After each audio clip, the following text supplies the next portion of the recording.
Ladies and gentlemen, it is once again that time. It is time for the fastest growing wrestling podcast out there today. It is time for the Will You Stop podcast. As always, my name is Brandon. In a minute, we'll be joined by my tag partner in this glorious podcast, Avi.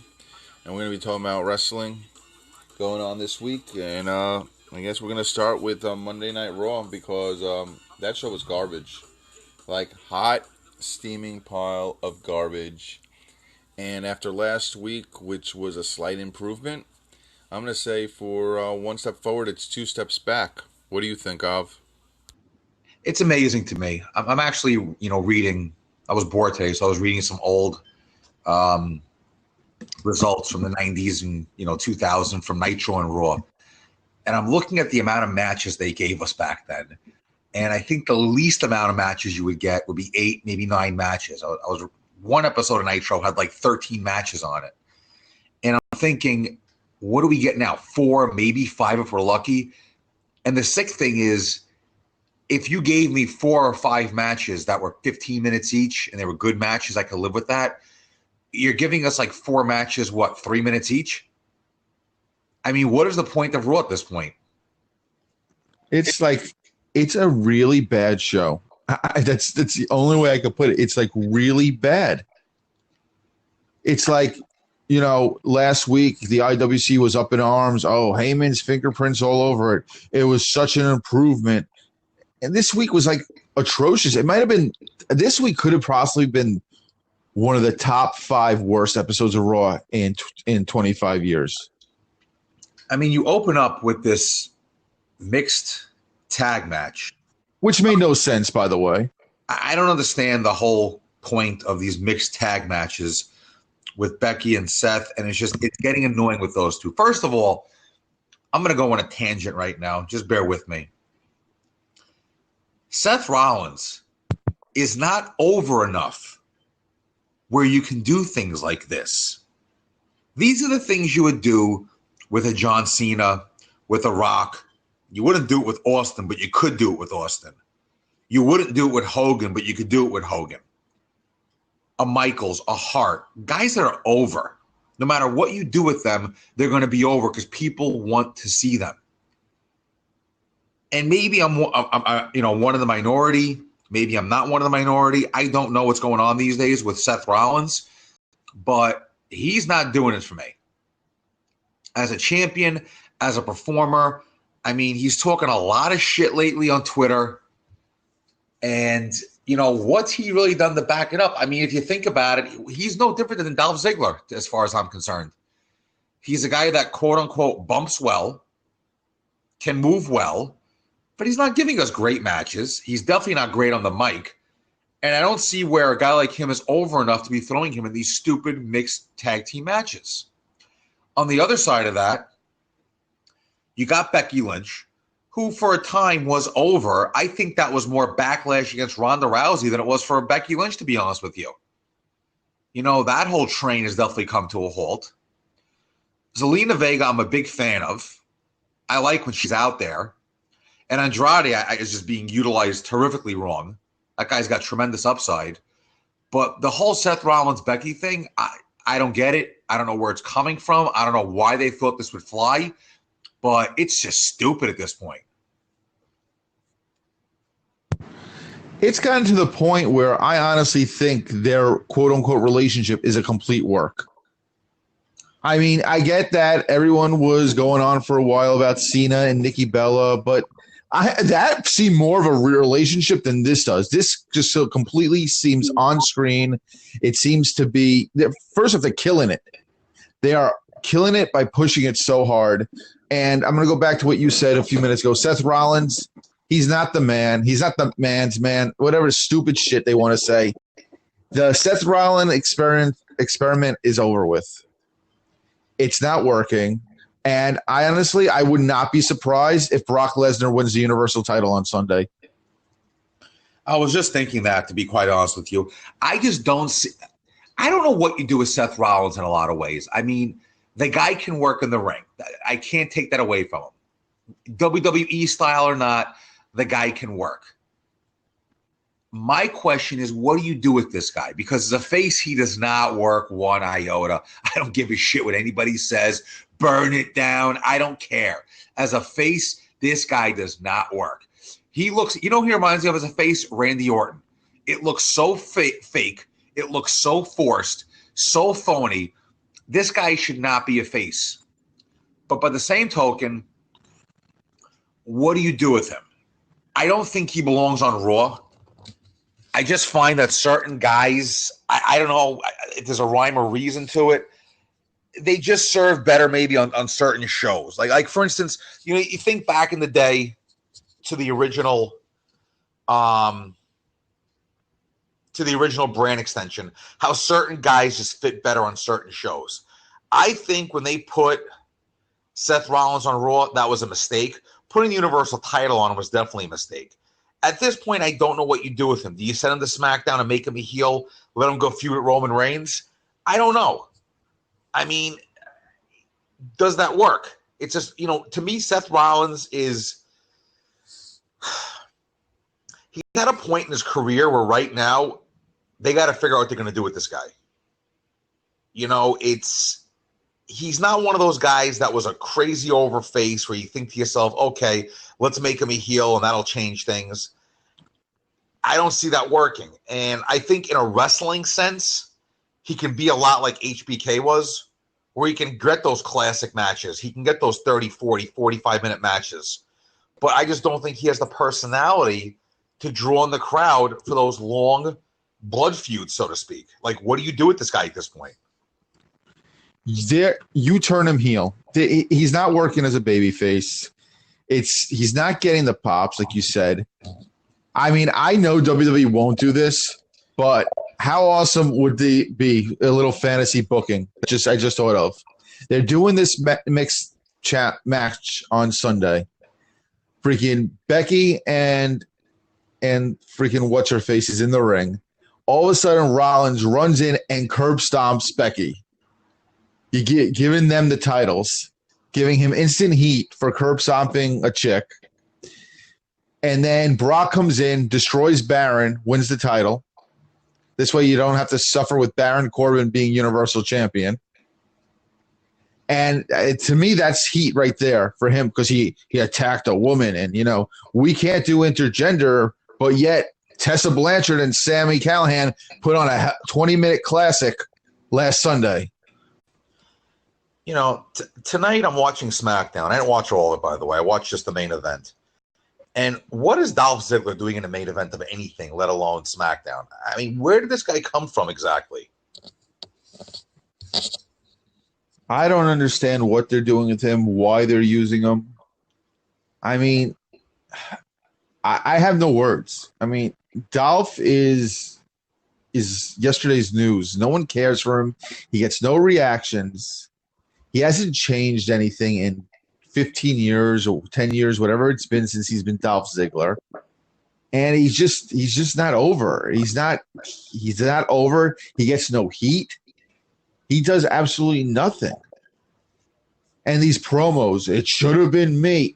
Oh, come on. They're horrible. Horrible. And now I'm reading about how they want to do a clean brand extension come after SummerSlam, and they're going to add fireworks. Apparently fireworks is someone's solution to all the issues they're having. My whole thing is this. All right, you're going to get rid of the wild card rule. You're going to go to the brand extension. But you're still miscasting. WWE, I've always said it, is to me, it's not a real wrestling federation. It's a show about a wrestling federation. And you know what? They've miscast a lot of these characters. Dolph Ziggler does not belong anywhere near a main event. Baron Corbin.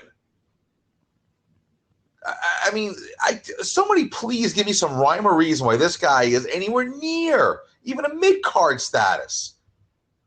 This is the kind of guy that should be squashing guys in the middle of hour 2 of Raw, getting an Intercontinental title shot occasionally, and that's about as far as it goes. I mean, what this guy's doing in the main event is beyond me. And what's amazing to me is you have Roman Reigns and Drew. They got a pretty good program going Why is anybody else involved in this program? Just let the two of them beat the crap out of each other. It's not that difficult. Roman's your face. Drew's your heel. Let them beat each other up. Let Drew jump Roman during a match or after a match. Let Roman get payback. Let them have a last man standing match. Let them have a cage match. Let them eventually go to Hell in a Cell. Just let them have a regular feud. What is so difficult about it? They're just trying anything and seeing if it sticks to the wall because they have no idea any direction in which to go. They have no clue what they're doing. The writers don't know their ass from their elbows at this point. I mean, you got Dolph against Roman tonight for no reason. It's cold.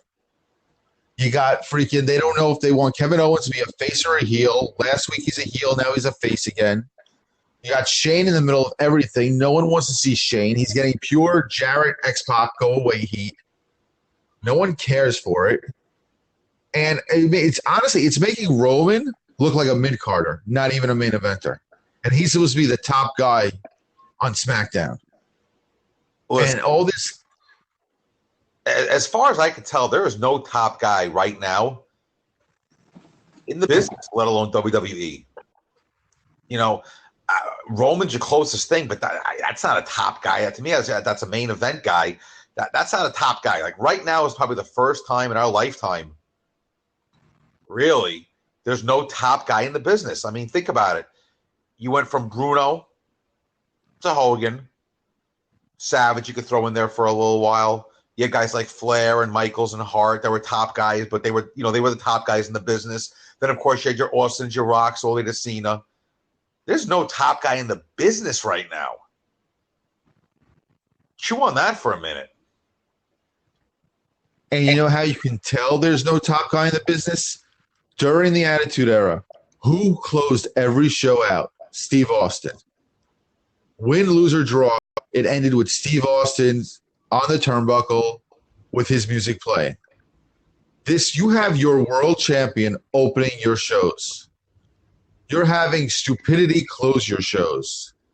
This is beyond horrible. And like you said, I'm going to piggyback on what you were saying. There is no top guy.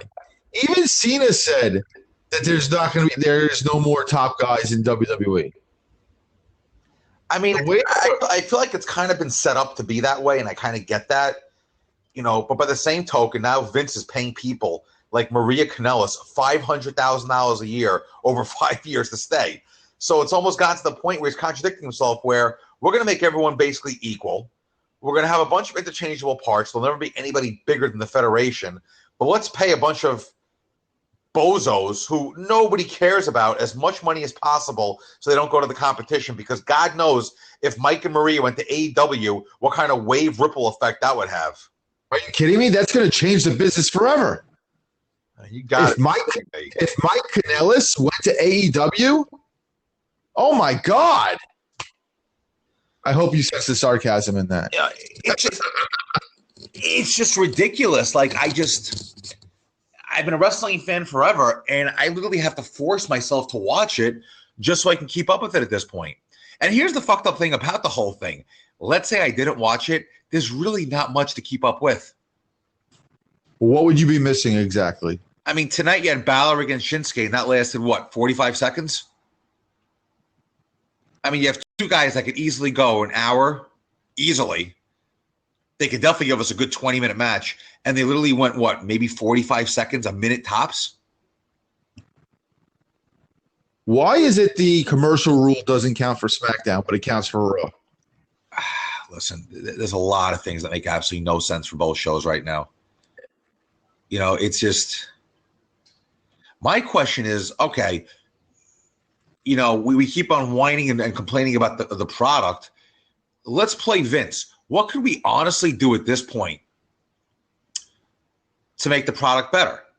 My opinion, first and foremost, give us some good in-ring action. These 4-minute matches are not going to cut it. Give us a 10. If you're only going to give us 5 matches, give us 5 matches that go 10 minutes each, 15 minutes each. And if you're that hell-bent on the commercials, like I've said from day one, make the first hour of Raw an old-school episode of Superstars. where you give us 4 to 5 squash matches, get all your commercials out of the way then, give us less commercials in the second and third hour, but give us 2 matches for each one of those hours. I don't care if you only give us 4 matches. If you're giving us 4 good matches, I'm all for it. And even these shoots, these interviews these guys are giving these days. I mean, Shelton Benjamin tonight, listen, the guy was never going to be mistaken for Ric Flair. But that's one of the worst interviews I ever saw in my entire life. Like, what was the whole point of that? Impact actually seems like they're in the right direction right now. It's astonishing to me that they're not bringing in the crowds. And yeah, their cable location sucks. But the in-ring product has been – actually, what's funny? With Impact, the in-ring product was really never their issue. They always had a good in-ring product. They just didn't do anything else well. And I think now they're finally starting to hit a little bit of a stride. I think Sami Callihan is a fantastic heel. He's amazing. He's great in Impact. He's the top heel, I think, in that company. And the fact that he brought Tessa up to a point that she's the first female to main event a Impact show just shows how big Tessa Blanchard is for that company and how big she's going to be. Well, I've always said it for a while now. Tessa Blanchard, she has it. She has that it factor. She can work. She can shoot. She really does it all. To me, I think she has so much upside. It's ridiculous. I don't know if she's going to stay with Impact. I think she may eventually just, get too big for Impact. I don't want to see her in WWE because I think she'd be wasted. I would love to see her at AEW. I think with the women they have in AEW and the matches they put on, Tessa Blanchard would be a perfect fit for AEW. Oh, yeah. I do not see her going. Honestly, I don't see her going to WWE anyway. I think if it became between the two of them, she'd definitely go to AEW. She'll get paid the money she needs to get paid. She'll have the exposure that's needed to, succeed in the business and to be on that where she can be more herself than so much, a property of WWE, if you will. That's where I would go. I would go AEW all the way. Listen, like I said, she's got tremendous upside. Listen, I hope she stays in Impact and really helps Impact out. Impact's going on now 17 years. And it seems like they finally have gotten to a point where things make sense from a booking standpoint. And I think if they can fix their TV contract situation and get on a good channel, I think it'll help them tremendously. Like I've been saying, come October, you're going to have WWE, AEW, Impact, Ring of Honor, New Japan, all on TV right at the same time. Think about that. How many wrestling federations? You're going from really one federation now on TV on a full-time basis to having 5, possibly 6 on TV on a full-time basis. That's crazy. That's even bigger than during the Attitude Monday Night War era. You only basically had 2, but now we're gonna have 6 different federations, different organizations on at the same time. It's crazy, absolutely crazy how much this business is growing and what we're looking at coming October. This fall is going to be fun. That's going to be the word. As bad as WWE is, as bad as anything else is, or as good as anything else is, it's just going to be fun. And that's what's been missing for wrestling fans is fun. And wrestling has not been fun for 18 years. Let's be real. You're breaking up. Better now? Start talking. Wrestling's going to be fun again. And that is something that's been missing for close to 18 years is the fact that wrestling has not been fun. Well, I think, and MLW, I forgot to mention them. So you're talking, 6 federations on at the same time. I think you're in a position now where the talent is out there. I just don't know if there's room for 6 federations. There will be for a little bit, but you have to assume, with all that talent out there, someone's getting knocked out of the box. Now, WWE is a $1 billion conglomerate. They're always going to survive. I think AEW is going to be fine. I think the odd man out in this whole situation, believe it or not, I think it's going to be MLW. You know, I don't see Court Bauer having the finances to keep up with those other guys. You know, Impact at least has a viable financial situation. New Japan definitely has a viable financial situation.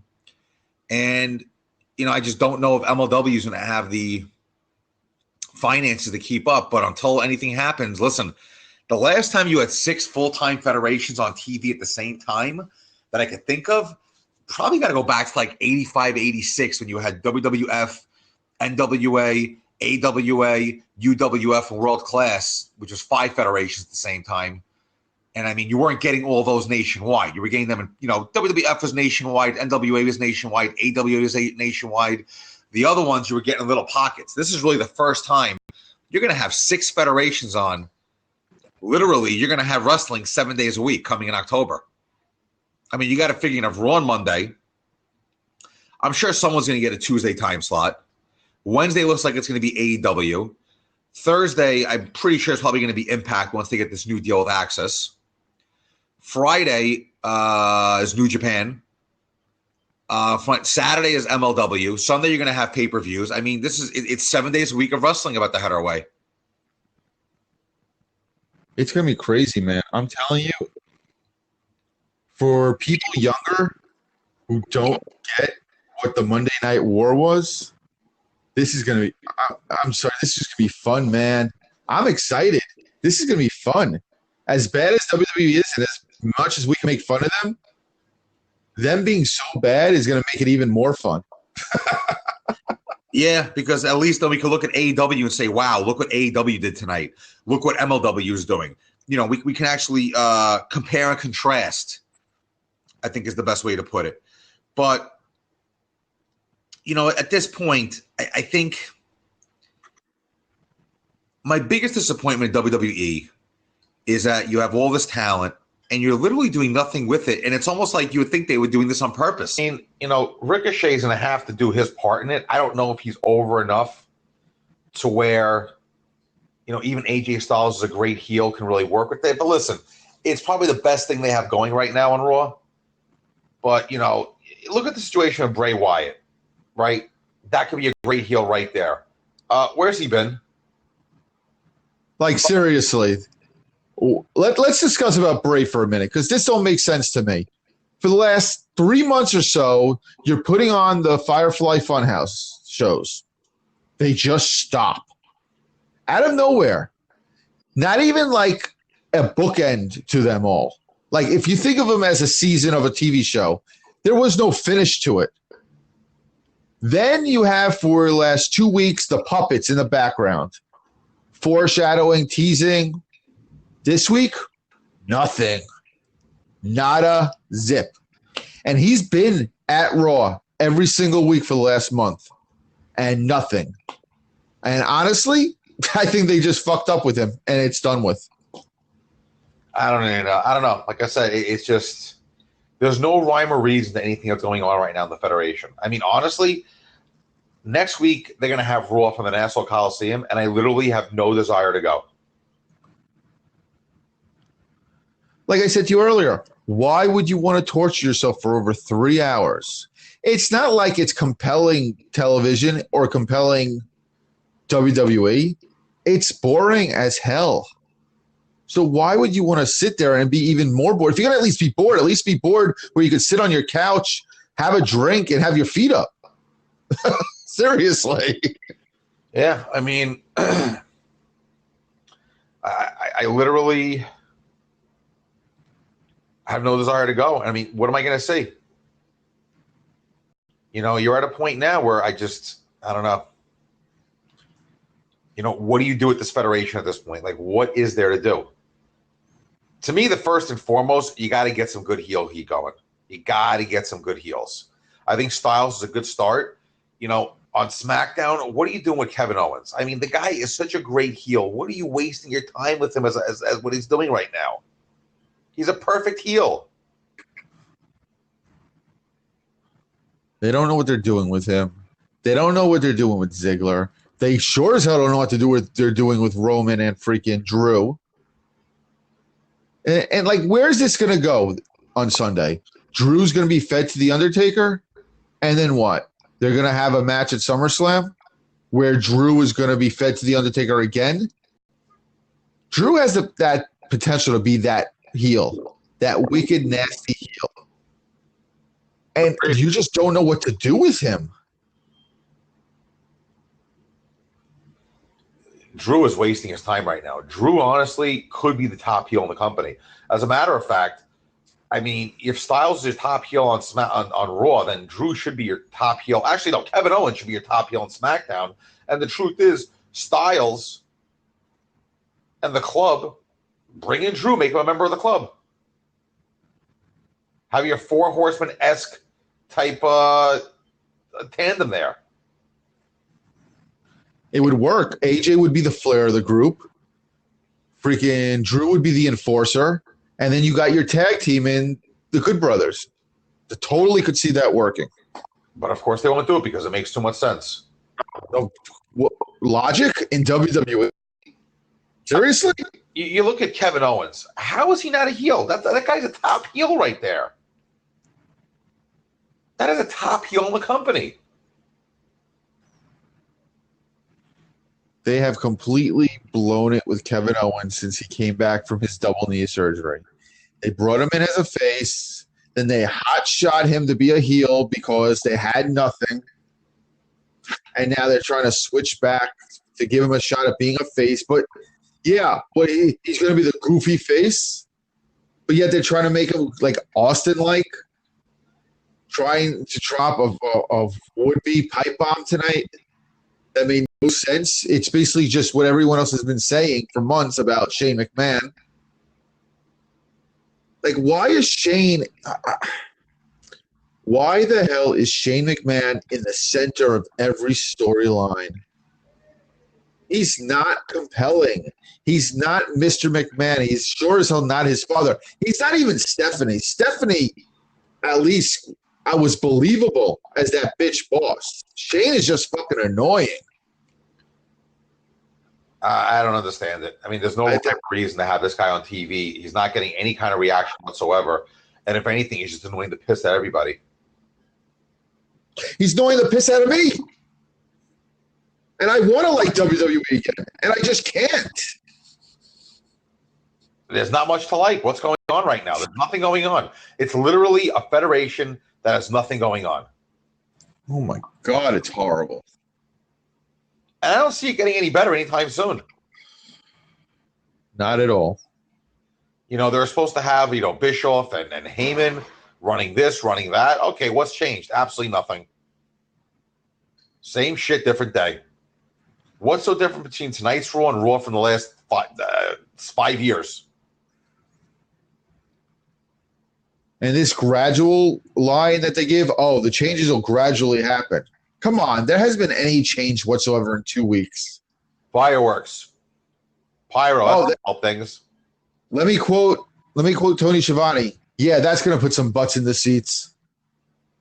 I mean, your brain fart is going to be pyro.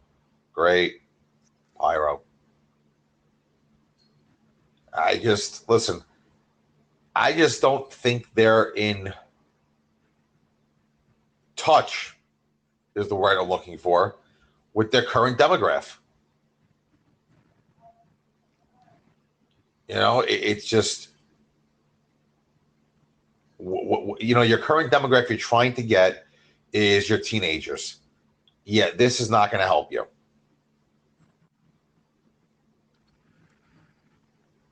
I mean, this might be naive of me, but I'll give SmackDown the benefit of the doubt because supposedly Bischoff doesn't take over till next week's SmackDown. But honestly, like we've discussed, Bischoff was never a booker. What is he going to bring to the table? Yeah. Agreed. Yeah, I just don't know what he's going to bring to the table. Yeah, behind the scenes, he might be able to, be a good liaison between WWE and Fox. But as far as a creative head, what ideas is he going to have? I go back to the war when it first started. And the reason why Nitro takes off and forget Hogan, forget all that, is that, you know, when the NWO hits, that's when Bischoff got rid of Loch Ness and the Shark and the Butcher and the Dungeon of Doom and all the other stupid gimmicks that really ran throughout wrestling. You know, whereas WWE was getting a lot of heat for having, you know, plumbers and race car drivers and guys like that, WCW was doing the same thing. So then Bischoff brings realism to it by using guys' real names, by really taking their personalities, just, you know, turning up the volume, so to speak. And what was killing WWE was, even back then, you know, what are they doing? They have guys like the Goon, you know, The Rock, the Blue Chipper. I mean, his first gimmick was ridiculous. Then you had the Sultan and guys like that. So they were still playing around with those stupid gimmicks, and then they finally realized it wasn't working. You know, AEW looks like they're going to come at us with pretty much just good matches in that New Japan sense, kind of the way Impact is doing it now. And WWE has to improve in-ring work. It's as simple as that. You know, let's be honest. Even if they decide to go down the same route that AEW and New Japan and Impact goes down, and so MLW for that matter also, with good in-ring action, they got to give us the good in-ring action. I mean, these botches have got to stop. It's just ridiculous. I mean, they can't get through a segment without a botch at this point. So to me, the answer is, you know, you got to kind of do what everybody else is doing, which is going to work, in my opinion, which is basically going to be giving us great matches. You have the horses to do it. I mean, listen, Kevin Owens can give us great matches. Styles can give us great matches. Rollins can give us great matches when he wants to. You know, so you have the horses to a degree, but the botches are just ridiculous at this point. It's like, enough already. Get to the basics. Give us good matches. End the story. I almost think that Botchamania is under their payroll. Like they're giving Botchamania, you know, footage each week. It's at that point that you could put some sort of conspiracy theory twist on that, because it's just how these guys are in the largest wrestling organization on the planet right now, and they can't even get their shit together. You know, I'll give you an example. You know, you look at the show on Saturday, that New Japan show. Did you get to watch it? I did not know. A good show. Very good show. Great match. I would say great match. It was good matches. You didn't see any botches. You know, it's getting to a point now where, I mean, can these guys get through a segment without a botch? Meanwhile, New Japan goes 4 hours and you're not seeing any botches. You know, and 4 hours of a New Japan pay-per-view, I guess you would call it, compared to 4 hours of a WWE pay-per-view is a big, big difference. Okay? 4 hours of New Japan is 4 hours of quality in-ring work. 4 hours of a WWE pay-per-view, I mean, you're just hoping nobody walks out of there with an injury. I got a good question for you, actually, because I've heard people talk about this, and we get the whole thing with WWE being long shows. Do you feel there is a sweet spot for a pay-per-view, or does the time not matter as long as it's good matches and entertaining? I think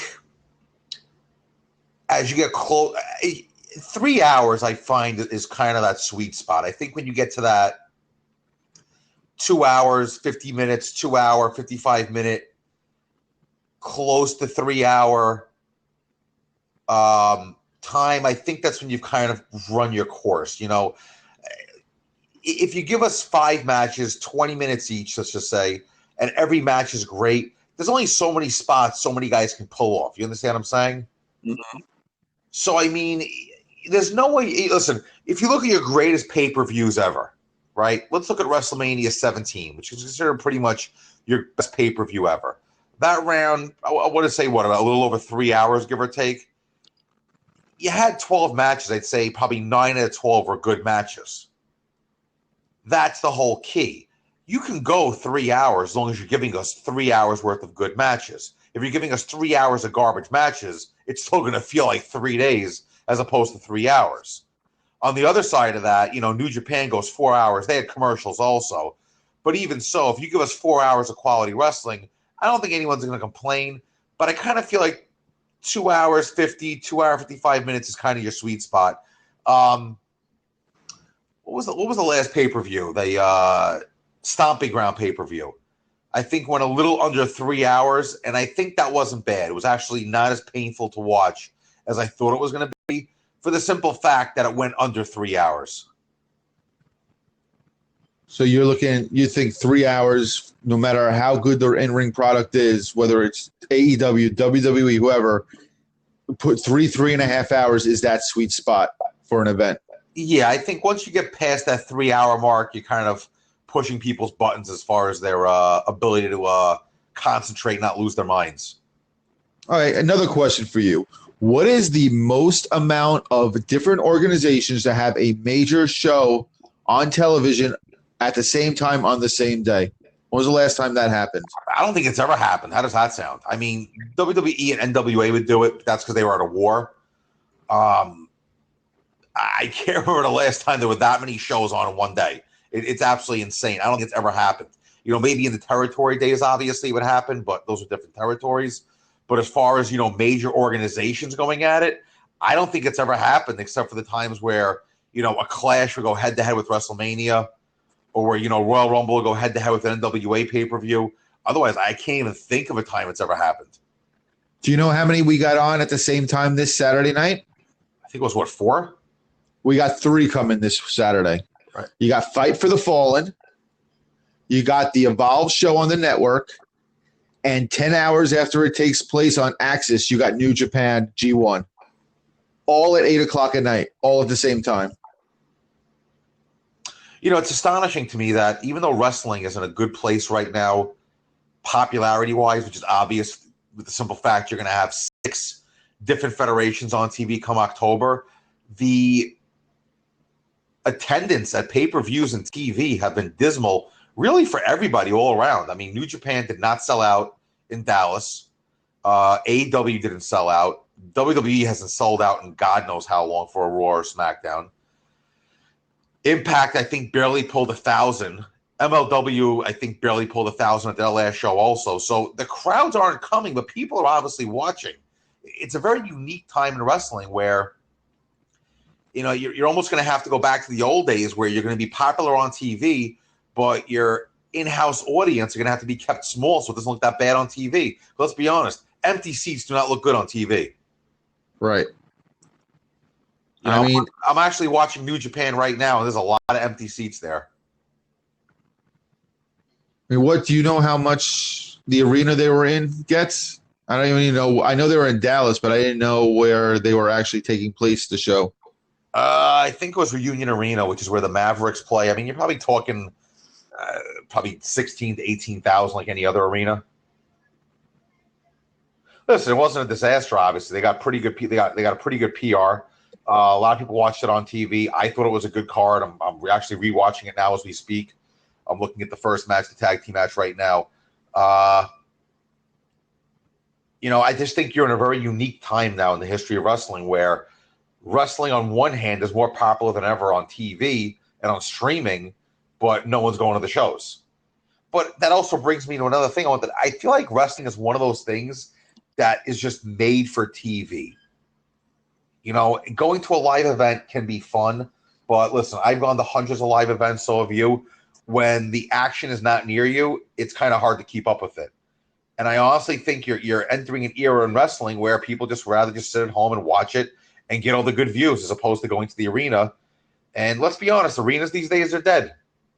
What was the last time you had an arena that was really live and popping? Honestly, not even WrestleMania. Maybe the Royal Rumble. I mean, but WrestleMania didn't. If I remember correctly, WrestleMania wasn't even that big of a pop. It wasn't loud. I mean, yeah, there were people there, but it wasn't that pop. That oh my god pop. You know what I mean? During Attitude and during the Monday Night Wars, man, those crowds were just.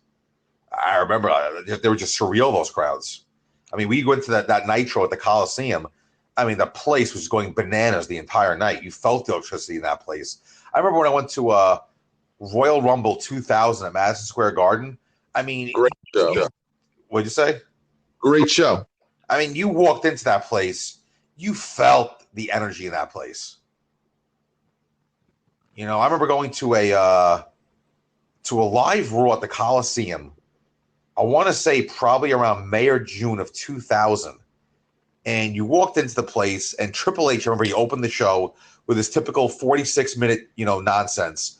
And you just felt the electricity, just the hatred for Triple H. You don't feel that anymore with these shows. There's no energy coming out of these shows anymore. Do you attribute that to kayfabe being dead? That a heel can't get real heat when 1 week they're trying to be the bad guy, but yet in the same show they're showing a video package of doing a Make-A-Wish? Honestly, take Sami Callihan out of the equation. Who are your real heels these days outside of Sami Callihan? There's your answer. There is no answer. To me, he is the consummate heel. He's a guy that does the job of the heel, where he makes everyone in the ring look better than they really are. And that's what a heel is supposed to do. There's no heels anymore. You got a bunch of guys doing quote-unquote bad things, but those aren't heels to me. To me, a heel is a guy that gets in the ring and makes the face look good, which is what Sami Callihan does. To me, Sami Callihan is the perfect heel. We've discussed it before.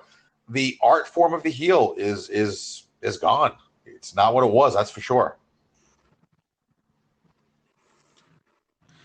It is a crazy, crazy time in the business. You got heels that draw no heat. Callahan on the exception. You got faces that don't get that face pop. You got interchangeable parts all over WWE. AEW's about to come out guns a-blazing. We got to see how they're going to present their guys. I mean, I want to talk about Fight for the Fallen. It's coming Saturday, right? Uh-huh. You got a match, and this is what's an interesting match to me. You got Cody and Dustin against the Young Bucks. And the premise of the match is that Cody got upset in the post Fyter Fest scrum that the Young Bucks said something derogatory about Cody taking a chair shot or something like that. So that's the basis of why they're having this match. That's not enough for me. I'm sorry. That's not a reason to want to see this match. Listen, I mean, I think about it. When was the last time you had a real blood feud in wrestling where you felt the hatred these guys had for each other? I would say maybe Gargano and Ciampa and NXT was the closest you came. I mean, those old school feuds, I don't know. Maybe because kayfabe is dead, it's hard to get that kind of heat. But I feel like if two guys were good enough, they would know how to get that heat. The face would know how to get himself over. The heel would know how to get the face over and make him the sympathetic character. Remember, the face to a degree has to be a sympathetic character. How do you get sympathy? By stacking the odds against them. How do you stack the odds against them? By making the heel strong. And I don't know if we have those kind of heels anymore. There's something to be said for a great heel versus a great face. What's more important to the company? What's more important to the heel? To the angle. I think it's the heel. You get a strong heel who can piss off the crowd, who can get sympathy for the face. Your face is always going to look strong. You give me a strong face and a weak heel, no one's going to care for it. Look at Stone Cold Steve Austin. Yeah, he was crazy over. You put him with anybody else but Mr. McMahon. Is anyone really going to care for those feuds? Not at all. McMahon made that feud. Without McMahon, Austin doesn't get into the stratosphere. There's no arguing that. You look at how big WCW got with the NWO, and I've always said it. That had nothing to do with the NWO. That was Hogan turning heel, and Hogan playing a great heel at it. If not for Hollywood Hogan, NWO would have flopped. If Sting would have been in that role, like Bischoff says, it would have flopped. If anyone else except for Hulk Hogan is in that position, that angle does not last, 6 months, if that? I don't think the angle even takes off, But by the same token, like I've always said, NWO, nothing. It was Hulk Hogan turning heel. And Hogan was a great heel. Hogan made so many guys, people complain about Hogan this, Hogan that. How many guys has Hogan put over in his career and made them look good? From Warrior to Goldberg to Sting to Brock Lesnar to The Rock. Kurt Angle, too. He tapped out Kurt. I think he helped beat Kurt. I mean, I think Kurt was made actually by that time, but having that on your resume that you made Hulk Hogan tap out. Come on, how many people can say that? Like I said, a great heel, I think, is the most important thing to a company. It's definitely the most important thing to an angle. I mean, how else are you going to get sympathy on the face unless you have a great heel? And the problem is, outside of Sami Callihan, I mean, who is your top heel now on Raw? Is there even one that exists? Shane? I'm going to tell you who he's not there yet because he's just getting back into the role. But I say if he goes the way he's going in about 3 months, it's going to be AJ Styles. Yeah, I could see that, but who's going to be the face that people are really going to care about? That's the issue. Oh, that's something else. But I'm just saying, look at what AJ's doing this deal with Ricochet now. And to me, it's going to make the U.S. title actually seem important for once. And I agree. It's good, but let's be honest. I mean, is Ricochet the kind of face that people really give a shit about? If AJ does his job right, in the end, hopefully they will. AJ can only do so much. I mean, Ricochet has to do something to grab the crowd also. AJ can't do it alone. As great of a heel as he can be. And listen, he'll pull it off. AJ Styles, I'm sure, can pull off being a great heel. As I said on a previous podcast, Bischoff has said time and time again on 83 Weeks on his podcast, he was never into the whole booking part of the operation. He gave the final say. And you can make the case that, he learned from being around it so much. I mean, the guy was in the AWA and then WCW and WWE, etc. But, who's to say he really knows what he's doing with today's product? He's even said he has not watched today's product in like the last 9 years. And you know what? Paul Heyman's been involved with the current product. So what's going to change with him being there exactly? And how much leeway is Vince going to give? That's something else to consider. Yeah. Vince doesn't give a lot of leeway. Vince is a control freak. He's not going to give up that much control. I honestly think that Vince put these out there just to get some sort of interest for people to say, oh, there's going to be a change and have them tune in. But in the end, I don't think you're going to see much of a change. I really, really don't. Listen, I'll go one further than that. I think he just did it, honestly, because I think he thought that maybe AEW would grab Bischoff or Heyman as an on-screen character, and that's why he's doing it. Oh, Lord. Otherwise I can't think of any other reason to have this guy, either one of them there. It's just there's nothing going on that's making sense right now. And I think that's the issue with WWE, that nothing makes any sense. You start angles, you stop angles. You start angles, you stop angles. You turn a guy, you stop turning a guy. You bring a guy back, then you drop him. It's just none of it makes any sense. Yeah, I'm at a loss of words when it comes to WWE. I am frustrated with them. I have no explanation for their booking ideas and their booking decisions. And it's not like they're even saving themselves with amazing matches. Like, you're going to have an amazing match, a so-so angle, but you're not even having that. The matches are mediocre at best. When was the last WWE match that blew you away? Oh, I can't even think of one. I mean, Exactly. honestly, I cannot even. Maybe CM Punk, John Cena. I don't even say it blew me away. It was just a good match.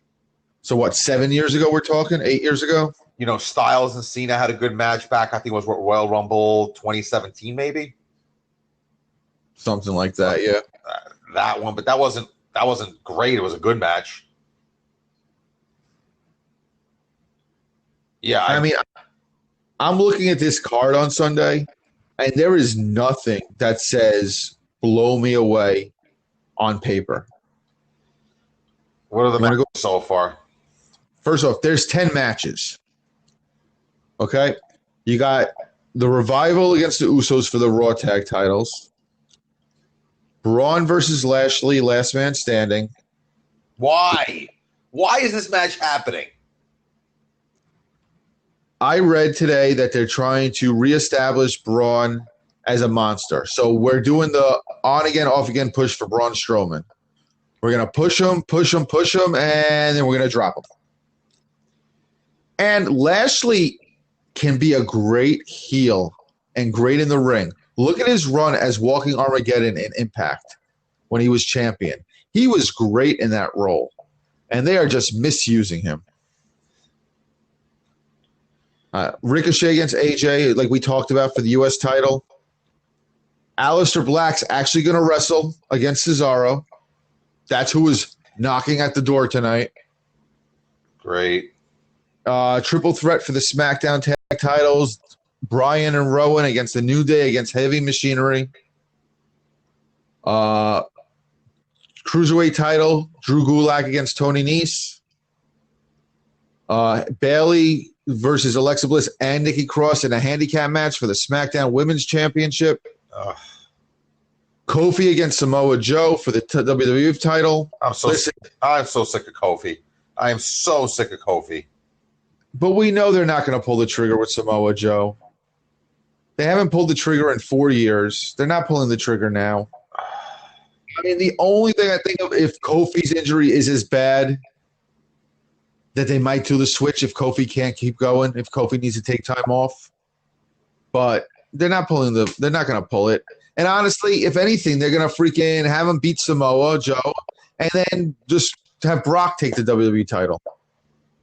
I mean, seriously, there's so many options there without giving Joe the title. And Joe, there's another one who would be such a good heel for the company. And they just totally mismanage him. Listen, they mismanage everybody. That's what they do now. You got your no holds barred tag title match, Taker and Roman against Shane and Drew.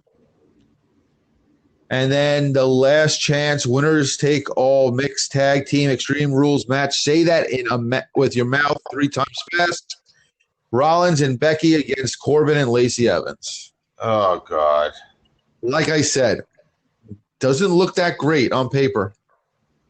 It's gonna be a bowling shoe ugly this Sunday. Listen, I'll be honest. You know, we thought Stomping Ground was going to be really bad. It really wasn't that bad. For what it was worth. I'm not going to say it was good, but it definitely wasn't as bad as we thought it was going to be. This may shock us in the same way. I'm not banking on it, but you never know. And then on Saturday, we have Fight for the Fallen. You got Brandy Rhodes against Allie.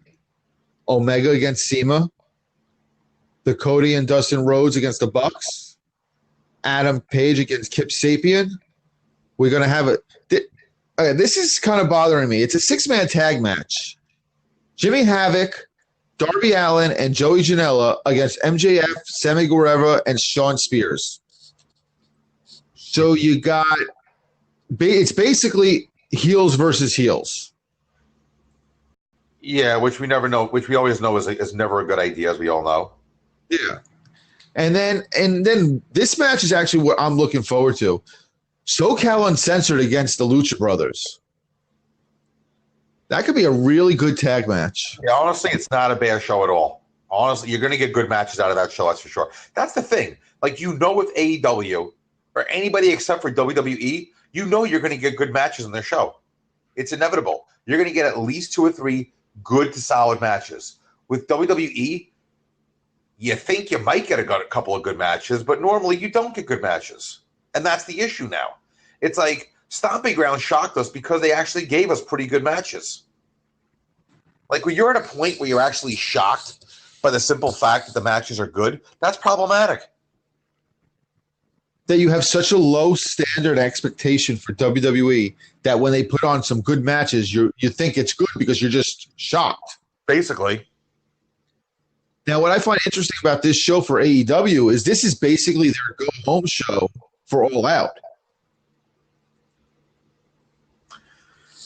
You know me, I am pro AEW, so I have no how shall I say, qualms about it, but they're going to give us a good show. And Jericho will be there live on the mic, as they say. So, that's going to definitely I feel that's going to close out the show. I think they're going to actually close the show with a Jericho promo to tease for All Out. So I'm fine with that. They've given us good shows so far. I expect nothing but more good shows from them. I mean, in actuality, it's a very busy wrestling weekend this coming weekend. Listen, wrestling's been getting busy. I mean, so many companies, there's only so many days in the week. They're going to cross over. Wrestling right now is getting busy, and it's only going to get busier, and I am all for it. So you're all in with it, right? Absolutely. Absolutely. Well, I think that's pretty much all we got this week. Yeah, well, I mean, next week should be a pretty jam show for us. You got WWE on Sunday. You got AEW on Saturday. What else is going on this weekend? We got New Japan G1 on Saturday. They're actually showing it with only a 10-hour delay, which is pretty good for Axis. Yeah, I mean, and then you got the Evolve show. It's a busy weekend. I truly don't care for the Evolve show, to be quite honest with you. I'll watch it if I have time. I'm not, oh my God, I have to watch Evolve. I mean, let's be real. With the exception of the top two matches where they're bringing guys in from WWE NXT, I don't really know anyone else in that show. Exactly. I mean, I know part of the reason they're doing it is because Gabe Sapolsky is part of the NXT creative staff. And basically, Evolve's become NXT's NXT. So I get why they're doing it. But let's be real. We also know why WWE is doing it. They're going right up against Fight for the Fallen. Come on. WWE, Vince knows his main roster, from a wrestling standpoint, can't compete with what AEW, New Japan are doing these days, or even Impact for that matter. So he has to go to his little guys. Bottom line, Seth Rollins and Styles, as great as they are, I think Rollins has become so sloppy. I don't think I put on a good 35, 40-minute match, those guys anymore. I think I'm shocked how sloppy Rollins has become. I'm going to call it. I think he's complacent. 1,000%. And that's the problem. And that's why he's sloppy. And that's why he looks like he's just phoning in when he's there. So, I mean, next week's going to be a fun-filled conversation. We're going to have a lot to cover next week. Promotional consideration paid for by the following. Guys, WillYouStopPodcast.com is our official website. It is the way you can contact us if you want to email us questions at ywspod@gmail.com. It's how you can hook up to our Facebook, our Twitter, our Instagram, socialize with us, spread the word, subscribe us on YouTube, like us on YouTube, tell your friends, join the conversation every week. If you have any questions, any requests, hit us up. Until next time, Brandon, I will see you later. I want to throw one more thing in, guys. If you want us to do a special show, if you got a topic, if you want us to do, I don't know, maybe a watch along one time, and you want to suggest a show we do a watch along on, we'll talk about it. I mean, we're open. We want to be interactive with you. So if you got anything, hit us up on Facebook, hit us up on Twitter, Instagram, hit us up on the website. Let us know what you want to hear, because we're here for you guys. Because without you guys, there is no us. All right. That's all for us. Until next time, guys. Catch you later.